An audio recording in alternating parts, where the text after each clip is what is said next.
Hello, അപ്പം നമുക്ക് വളരെ പെട്ടെന്ന് എങ്ങനെ ഒരു സോഫ്റ്റ് ആയിട്ടുള്ള ഉപ്പുമാവ് തയ്യാറാക്കാം. അപ്പം അതിനായിട്ട് ഞാൻ കുറച്ച് റവ എടുത്തിട്ട് നന്നായിട്ട് വറുത്തെടുക്കുന്നുണ്ട്. അപ്പം നമുക്ക് എവിടെയെങ്കിലുമൊക്കെ പോകാനൊക്കെ ഉണ്ടായാൽ പെട്ടെന്ന് ചെയ്തെടുക്കാൻ പറ്റുന്ന ഒരു റെസിപ്പിയാണ് ഈ ഉപ്പുമാവ്. അപ്പം അതിനായിട്ട് ഞാൻ നന്നായിട്ട് റവ വറുത്ത് വെച്ചതിന് ശേഷം അതിലേക്ക് ആവശ്യമായിട്ട് ഒരു സവാളയും 2 പച്ചമുളകും കൂടി അരിഞ്ഞു വെച്ചിട്ടുണ്ട്. പിന്നെ അതിൻ്റെ കൂടെ ഇത്തിരി തേങ്ങയും കൂടി ചിരകി എടുത്തിട്ടുണ്ട്. എന്നിട്ട് ഞാനൊരു പാൻ വെച്ച് നന്നാക്കി ചൂടാക്കിയതിന് ശേഷം അതിലേക്ക് ഇത്തിരി വെളിച്ചെണ്ണ ഒഴിച്ച് കൊടുക്കുന്നുണ്ട്. വെളിച്ചെണ്ണയ്ക്ക് പകരം നെയ്യോ സൺഫ്ലവർ ഓയിലോ എന്തായാലും നമ്മുടെ ഇഷ്ടത്തിനനുസരിച്ച് ചെയ്യാം. പിന്നെ അത് ഒഴിച്ച് കൊടുത്തിട്ട് കടുകിട്ട് പൊട്ടിച്ച് അതിലേക്ക് ഞാൻ അരിഞ്ഞു വെച്ച് സവാളയും പച്ചമുളകും കൂടി ഇട്ടിട്ട് നന്നായിട്ട് വഴറ്റിയെടുക്കുന്നുണ്ട്. അപ്പോൾ കുറച്ച് നേരം വഴറ്റിയെടുക്കണം. അപ്പോൾ നന്നായിട്ട് വഴറ്റി വന്നാൽ നല്ലൊരു സോഫ്റ്റായിട്ട് കിട്ടും. അങ്ങനെ നല്ല രീതിയിൽ വഴറ്റിയെടുത്തിട്ട് അതിലേക്ക് ഞാൻ വെള്ളം ഒഴിച്ചു കൊടുക്കുന്നുണ്ട്. വെള്ളം നമ്മുടെ റവക്കനുസരിച്ച് നമ്മുടെ പാകത്തിന് ഒഴിച്ചു കൊടുക്കുക. അപ്പം വെള്ളം ഓവറായാൽ ഒരു ഇതുണ്ടാവില്ല. അപ്പം നല്ല രീതിക്ക് വെള്ളം നമുക്ക് ഒഴിച്ചു കൊടുക്കുക. അപ്പം ഒരു റവക്കനുസരിച്ച് നമുക്കറിയാമല്ലോ അതിൻ്റെ രീതി വെള്ളത്തിൻ്റെ. അപ്പം ഞാനിത്തിരി ഒരു പാത്രം റവ എടുത്തതുകൊണ്ട് അതിൻ്റെ ഡബിളായിട്ട് ഞാൻ വെള്ളം ഒഴിച്ച് കൊടുക്കുന്നുണ്ട്.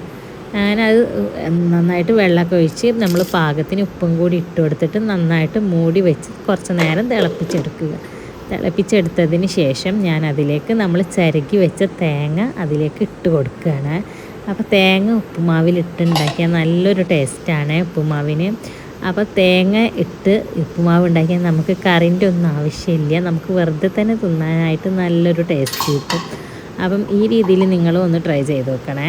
അങ്ങനെ ഞാൻ തേങ്ങ അതിലേക്ക് ഇട്ടിട്ട് നന്നായിട്ട് തിളപ്പിക്കുകയാണ്. അപ്പം തിളപ്പിച്ചിട്ട് അതിലേക്ക് നമ്മൾ വറുത്ത് വെച്ചിട്ടുള്ള റവയും കൂടി ഇട്ട് കൊടുക്കുന്നുണ്ട്. പിന്നെ ഇത്തിരി കറിവേപ്പില ഞാൻ ഇട്ട് കൊടുത്തിട്ടുണ്ട്. റവേൻ്റെ മുന്നായിട്ട് ഞാൻ കറിവേപ്പില ഇട്ട് കൊടുത്തിട്ടുണ്ട്. അങ്ങനെ വറുത്ത് വെച്ച റവയും കൂടി അതിലേക്ക് ഇട്ട് കൊടുക്കുക. അപ്പോൾ ആദ്യം തന്നെ നന്നായി വറുത്തതുകൊണ്ട് റവ നന്നായിട്ട് വെന്തിട്ടുണ്ട്. അപ്പം അധികം നേരം വെള്ളത്തിൽ കിടന്ന് വേവേണ്ടതില്ല. അപ്പം ഞാൻ ആദ്യം തന്നെ നന്നായിട്ട് വറുത്തതുകൊണ്ട് നല്ല രീതിക്ക് അത് വെന്തിട്ടുണ്ട്. അപ്പോൾ ഈ തിളച്ച് വന്ന വെള്ളത്തിലേക്ക് നമ്മൾ ആ റവയും കൂടി ഇട്ടെടുത്ത് നന്നായിട്ട് മിക്സ് ചെയ്തുകൊണ്ടിരിക്കുക. അപ്പോൾ കുറച്ച് നേരം മിക്സ് ചെയ്തെടുക്കുക. അപ്പോൾ നല്ല രീതിയിൽ ഒരുപോലെ എല്ലായിടത്തും സോഫ്റ്റായിട്ട് കിട്ടും. അങ്ങനെ നമ്മൾ കുറച്ച് നേരം അത് ഇളക്കിയതിന് ശേഷം അടച്ച് മൂടി വെക്കുക. അപ്പം അടച്ച് മൂടിയാൽ അത് ഇത്തിരി കൂടി ഒന്ന് നല്ല രീതിയിൽ ആ ആവിയിലൊന്ന് വെന്ത് കിട്ടും. അപ്പോൾ ഇത്ര ഉള്ളൂ ഉപ്പുമാവ് ഉണ്ടാക്കാനായിട്ട്.